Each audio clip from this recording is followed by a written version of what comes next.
Hello everyone, good morning. Here we are going to start with module number 2 of fluid mechanics. So the title of the module is Hydrostatic Forces on the Surfaces. So in the last module we have studied the basic ideas of properties of the fluids, as well as a concept of pressure is dealt with in detail, and then you have already done two of the assignments. And in this particular module we are going to study hydrostatic forces on the submerged surfaces. Straight away we shall go. Okay, definitions. The pressure or pressure intensity. So whenever we say the word pressure, it means that it is intensity of pressure. Generally, the notation used for that is lowercase letter p, second case letter p. What it is the fluid pressure force per unit area of application. Mathematically, units are pascals or Newton per meter square, because it is force per unit area. Force is Newton's, unit area is meter square. So force divided by area gives you pressure. The word pressure is generally used for force intensity in case of fluids, and the same force per unit area if it is solids. Then generally we have been using the word stress. You have already come across. So blood pressure we say, water pressure we say, air pressure we say. So whenever there is a liquid or a fluid in general, the force per unit area is referred to as pressure. Now what is total pressure? This is represented by capital P, or I have used a number of times capital F also.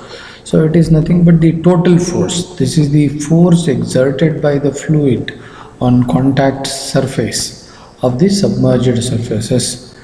When the fluid comes in contact with the surface, always the force will be acting normal to the contact surface, and units are obviously Newton, because when it is a total force or total pressure is nothing but a force. That's why units of measurement would be Newton. And one more thing that you should note down is always this will be acting normal to the contact surface, because in our last discussions you have seen that always fluid pressure acts normal to the surface, right? If the surface is vertical, the pressure will be horizontal. If the surface is horizontal, the pressure will be vertical. We'll be of course discussing in length with a good number of examples, but anyway, already you should be knowing about this. The direction of the pressure is always perpendicular to the surface of contact. So whenever you have a curved surface, something like that, submerged in the liquid surface, here it may be looking like that, but when it comes over here it will be looking like this.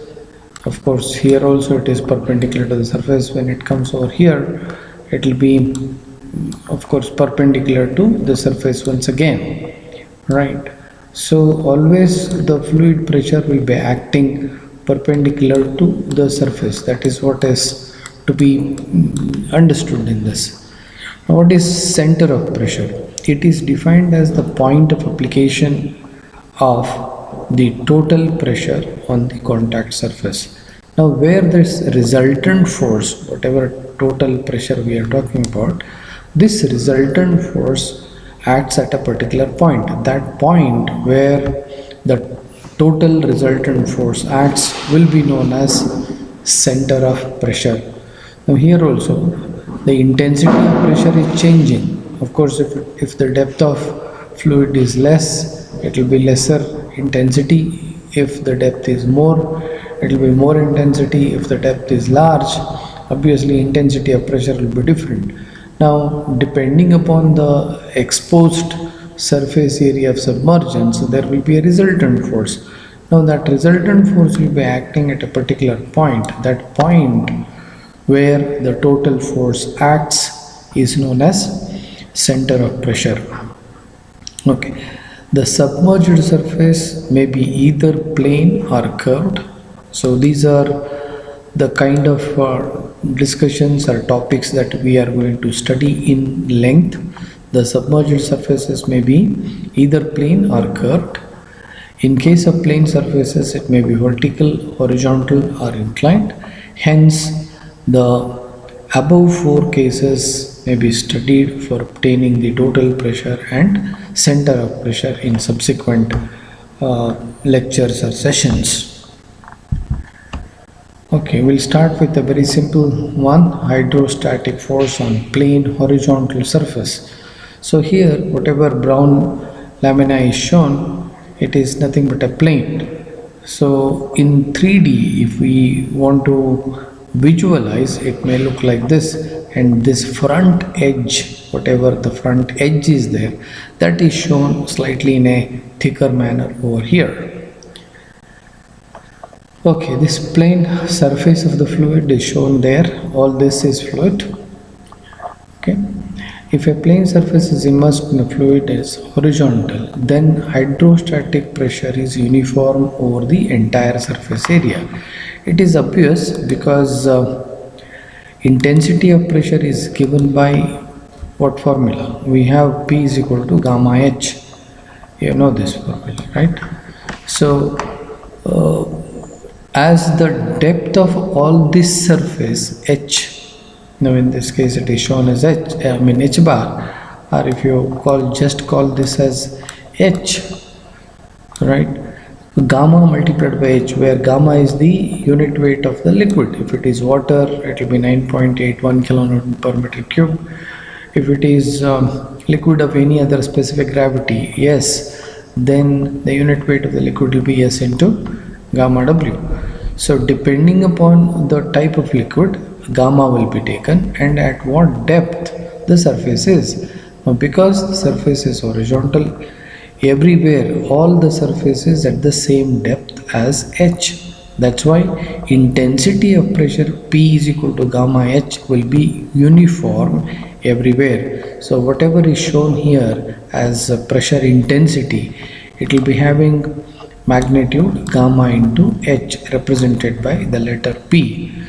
Now if we know the area, here it is shown as a rectangle. Now this area will be nothing but the length of the lamina L multiplied by the width B. So B into L, that will be in area multiplied by intensity of pressure, will be giving you the total force. So P, which is intensity of pressure, is gamma H multiplied by whatever area A. If it is rectangular area, it will be L into P. If it is a circular area, something else. If it is any other shape, depending upon the shape, you have to calculate the area. That will be coming as A. And then A multiplied by intensity of pressure, P gamma H, will be giving you the P, that is total pressure force. So the resultant force acts at the centroid of the lamina. Now where this total P acts, it acts at the centroid, right? Because it is a uniformly distributed everywhere, obviously the resultant force will be acting at the centroid. So in horizontal surfaces, the total force is given by gamma H into A, where H is nothing but the depth of the lamina or depth of the centroid itself, because if it is centroid, the centroidal depth will be equal to the depth of the lamina. So gamma H into the area gives you the total hydrostatic force. So it is simple, only one formula to be remembered, and the center of pressure is nothing but centroid itself. So further cases will not be that straightforward or simple. We'll see them. Okay, hydrostatic force on vertical plane surfaces. Now in this case, it is a vertical surface. You can just see this. The same surface is shown edgewise. It will be having a thickness, right? This thickness is, when viewed from this end, obviously it will be seen like this, right? So for understanding purpose, it has been shown as a double line with a hatch, but you can as well show a single line, right? So because it is a edge view, it like this, it is a end view or a edge view, and then when you look from exactly from the front, it will be seen like a lamina. Now what is the surface area of this? The total surface area will be taken as A. So here I have noted down, A is the total area of the surface. What is H bar? H bar is indicated to G, means the centroidal depth will be H bar, depth of centroid of this surface from the free surface, of the water. Now water free surface is always represented by a triangle and then few lines here. You need not draw so many dotted lines. A single horizontal line with a triangle on the top and then few lines below will be indicating that it is a free surface of the fluid. Now from that free surface till the centroid or center of gravity, the depth will be represented by H with a bar, H bar, or sometimes it is also represented as Y bar also, because it is a vertical depth. Y is also a notation used, right? G is centroid of the immersed surface. Sorry. C is the center of pressure, means the point C is the point where the total force will be acting. They are not matching now. In earlier case we said that center of pressure matches with the center of gravity, but in this case the center of pressure is slightly below the center of gravity.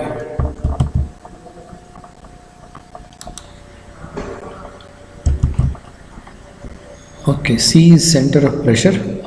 HCP is nothing but depth of center of pressure. You can just see here, C is the point where the total pressure P is acting, and this depth from the free surface is denoted by H with a suffix CP, SCP.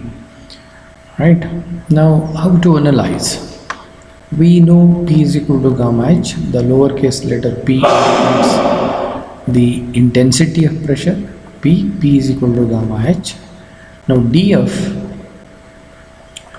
the force which will be acting on this strip area, right, is equal to dF is equal to P into dA multiplied by integrated over the whole area, right? P multiplied by dA, the pressure intensity multiplied by the area dA, and integrated over the whole area will be giving you this dF, that is the force acting on this particular strip. Okay, now when it is I'm sorry, this shouldn't have been there. Okay, dF will be equal to P into dA. P is nothing but gamma H, because intensity of pressure is gamma H dA. The F, the resultant force F is equal to integration of this whole expression gamma H into dA.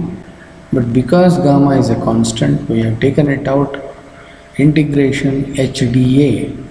What is H dA? dA is the elemental area multiplied by its distance from the let us say free surface AA. So it is nothing but moment of the area. We call it as, because area multiplied by distance. If it is a force into distance, we would have called it as moment of force. Now it is elemental area dA, whatever hatched surface is there here, that is nothing but dA, and that is at a depth of h. So dA multiplied by h will be giving you moment. Integrated over the whole area will be nothing but moment of this whole area about A. and moment of area is given by the area multiplied by central distance, and central distance is h bar. That's why the expression becomes F equal to gamma A h bar. Even in earlier case also, you have seen that F is given by gamma AH or gamma AH bar. H bar is depth of centroid. Okay. Now to find out center of pressure, we use Varignon's theorem or law of moments. What it says is moment of a resultant is equal to moment sum of all the forces. So here resultant force, I have indicated it as F, capital F, I have indicated it. So the F multiplied by HCP, which is nothing but moment about the axis AA. So the F multiplied by HCP, perpendicular distance, is equal to the DF which will be acting on this elemental area, DF, very small force, multiplied by H. So dF into H, and this has to be integrated over the whole area. That will be giving you the same moment as F into HCP. Now this F is given by this expression gamma AH bar. HCP is an unknown. Integrate. DF is given by, we know that it is gamma H into dA multiplied by H. So this gamma, if I take it out, because it is a constant, because the specific weight is not changing, it is a case of liquids, not gases, right? Then H squared dA. Now what is integration S squared dA? H is this depth, right? It is second moment of area. dA into H, we called it as the first moment of area. Another multiplication of H gives you second moment of area. Second moment of area is nothing but moment of inertia. That's why this expression is replaced by moment of inertia about an axis AA, IAA. Okay, gamma into IAA is equal to gamma AH bar HCP. Now gamma cancels off on both the sides. We are interested in HCP.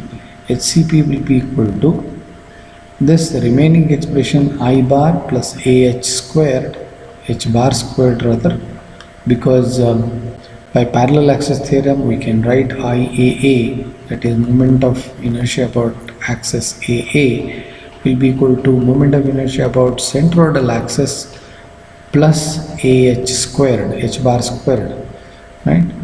Now with that idea, I have substituted IA as this. Now gamma cancels off. Now HCP is equal to this AH bar comes below. Now AH bar, when it is there, only H bar will be left plus this I bar divided by AH bar. So that is the formula for center of pressure in vertical plane surfaces. So force is given by gamma AH bar. HCP, the center of pressure, is given by the centroidal depth H bar plus I bar by AH bar. Now nothing of this term will be negative, because of that it will be always positive. So HCP is deeper than the centroidal depth. That is what we can say from this expression, right? So never this particular expression will be negative, because moment of inertia cannot be negative, area cannot be negative, H bar, the depth of center of pressure, centroid, will also be not negative. So it's all positive. So to say, HCP will be slightly deeper than the centroid of the lamina. That's why it is shown, the C, center of pressure, is shown slightly below G. Okay. Now to assimilate this in a proper manner, we'll go for one simple problem, numerical problem. Okay, here it is.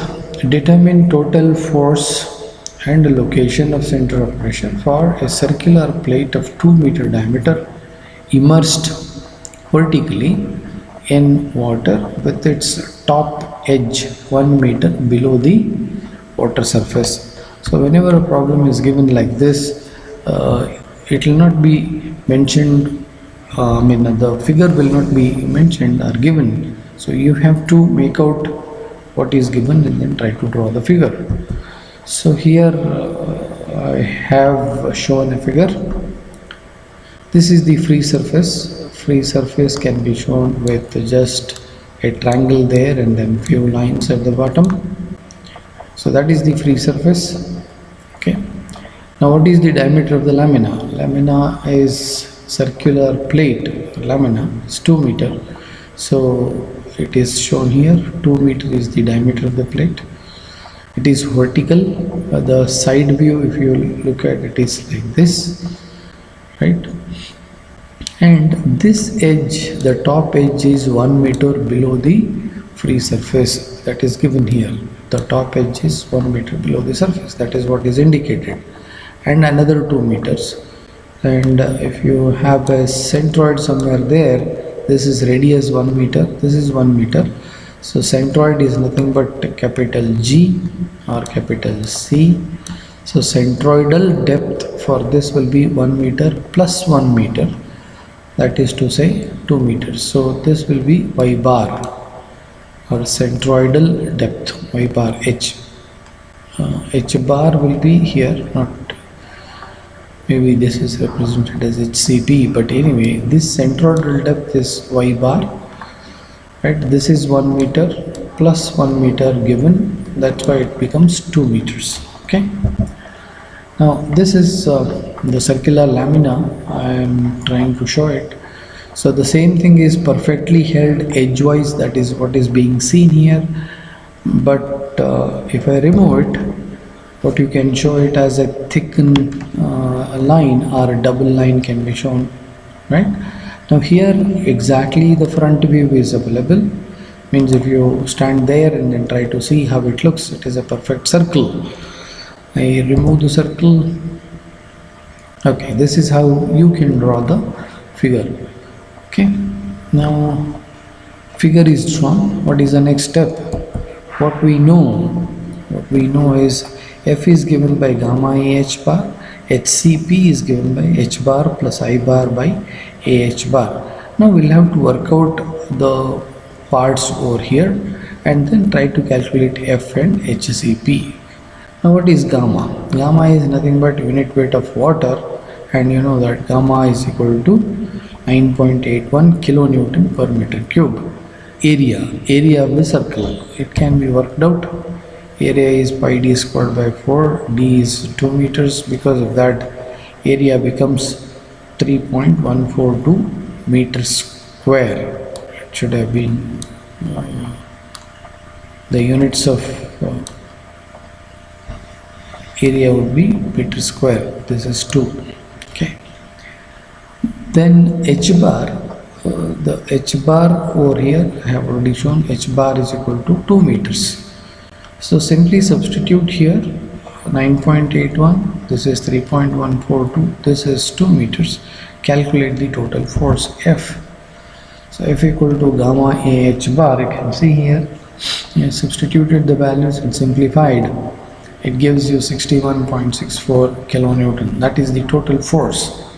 Now where this force will be acting? So if I say this is my total force, the point where it acts, this particular point, if I call it as C, right, and this we have called it as not H bar, this we have been calling it as HCP, right, center of pressure depth. What is the formula for that? Formula for that is H bar plus I bar AH bar. Now I bar or IG is moment of inertia about centroid. Now for the circle, moment of inertia about the centroidal axis is pi r raised to 4 by 4. Yeah, here I want to make a very strong point. Unless you know moment of inertia and centroid properly, you may not be able to attempt these questions. So you have to revise all your ideas about moment of inertia as well as centroid. At least straight figures formula you should be knowing.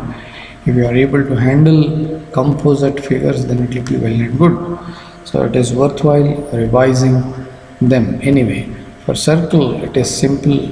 Moment of inertia about an axis passing through the centroid, right? A diametrical axis will be given by pi r raised to 4 by 4. R is 1, because of that it becomes 0.785 meter raised to 4 would be the units. Okay.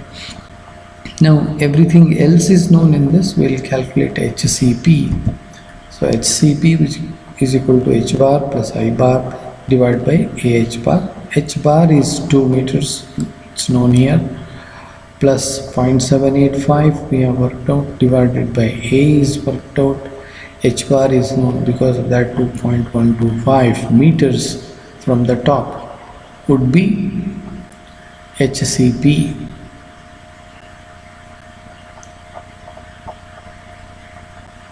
Okay, here again there is a printing mistake. This should have been HCP. HCP equal to 2.125. I bar is anyway 0.785. So that is so many meters. Here I think we'll stop. But next time when we come back, we'll try to see inclined laminas and more complicated figures also. So thank you.